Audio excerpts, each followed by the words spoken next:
appreciate everybody hanging around and Turkey Day Classic. So it was a good game for us, of course. I thought the guys played hard.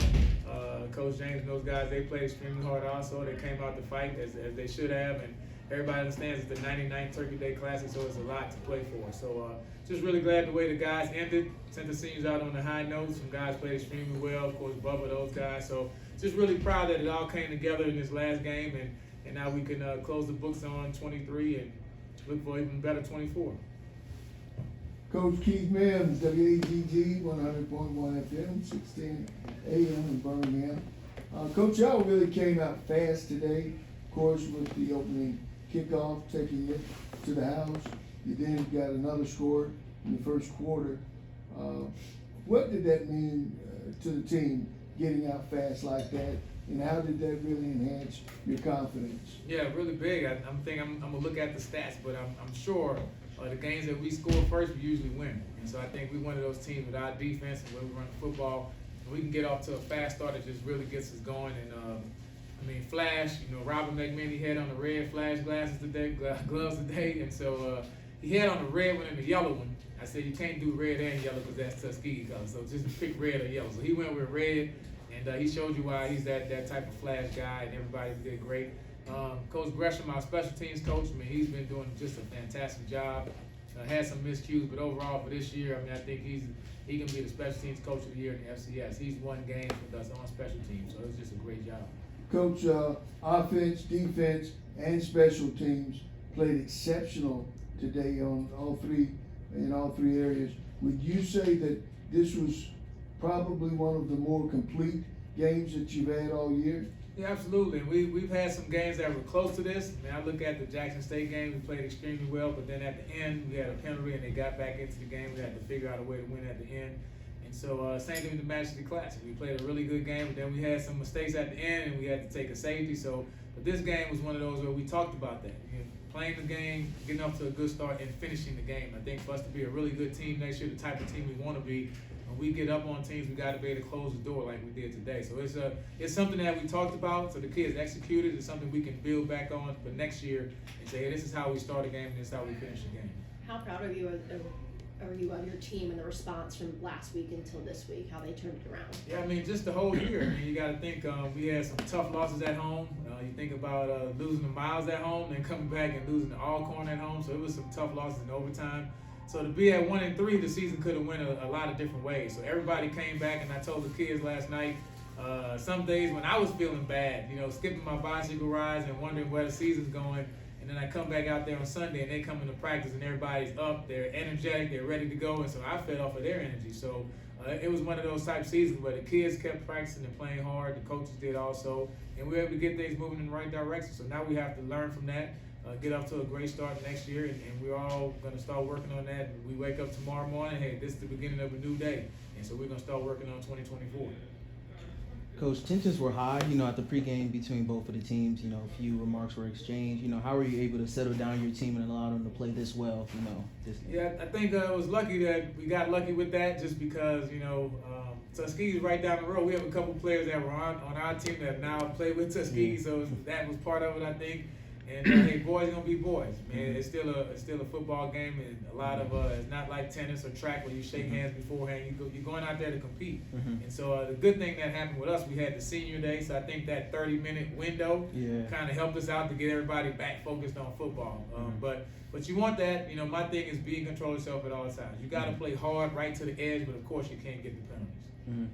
Talk about the resiliency in this group, especially in that second half of the season, that 5-game winning streak in the month of October, and how does that set the foundation for next year? Yeah, I think we beat some of the big teams in the conference. The Jackson State, the Alabama A&M, those type of teams, Grambling, Southern. So of course some tough losses, but everybody we lost to, we were right in the game. So I think we realize now that, and I told the kids, it's kind of like climbing the mountain. The first part is not that hard. The middle gets a little steeper. But that last top, when you're trying to get to the summit, that last 10%, that's the hardest part. So hopefully we're right at that part where we're trying to make that last step, but it's going to be the hardest step to make, and that's to win a championship. So we got to start preaching that, working at a championship level with everything we do.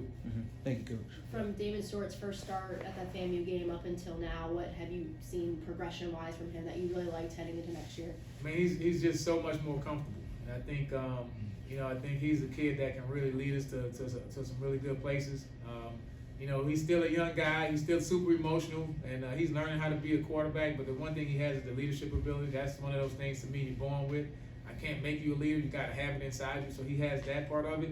And so I think he'll only get better and better. So I think he's a guy that you just have to keep rallying behind and give him a good running game, give him a good defense, and he can be a really good quarterback in this conference. Coach, with the absence of Keyshawn Johnson today, how proud of you were of your other receivers for really stepping up today, doing a great job catching the football.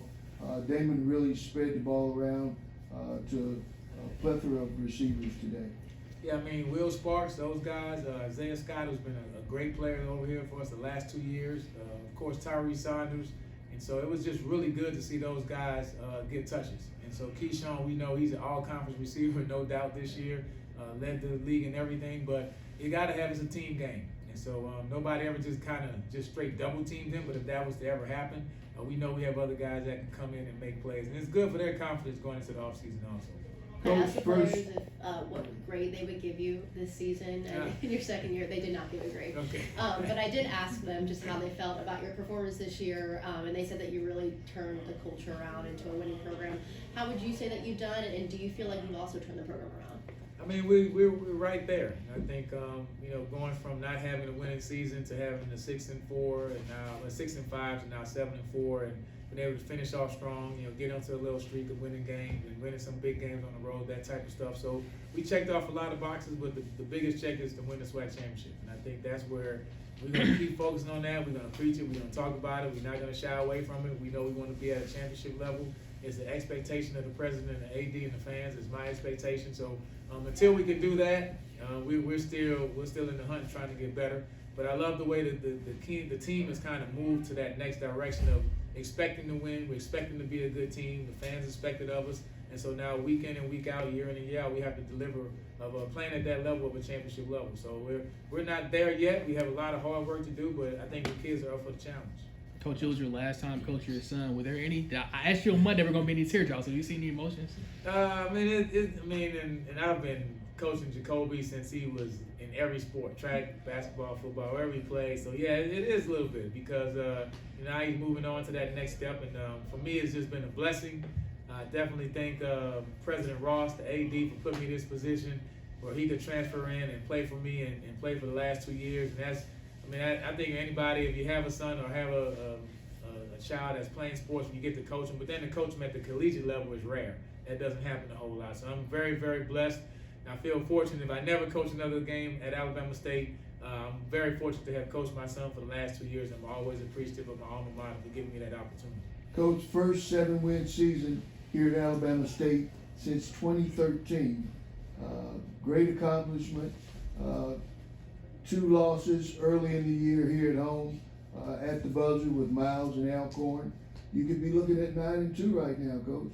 So what are your expectations for next year, and does that give you any really momentum going into next year with this win today? I think this win was really big. We wanted to finish strong, especially after last year with the Turkey Day Classic. The way that ended is just a sour taste for the whole offseason.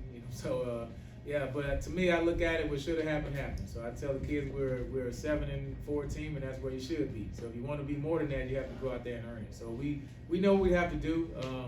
We know we can play with the big teams, so now we got to beat the big teams on a consistent basis. So, and that starts with hard work. We only get 11 chances a year to play college football. So now I told them it's 9 months of grinding and working. So they're looking forward to it. I'm looking forward to it. And you gotta love the working part of it as much as you love playing on Saturday. So if you love the working, love the work, you love the preparing part of it, which I do and they do, and that's how you build a championship team. Just a couple quick notes. Thank y'all for coming. 22,000, 9/11.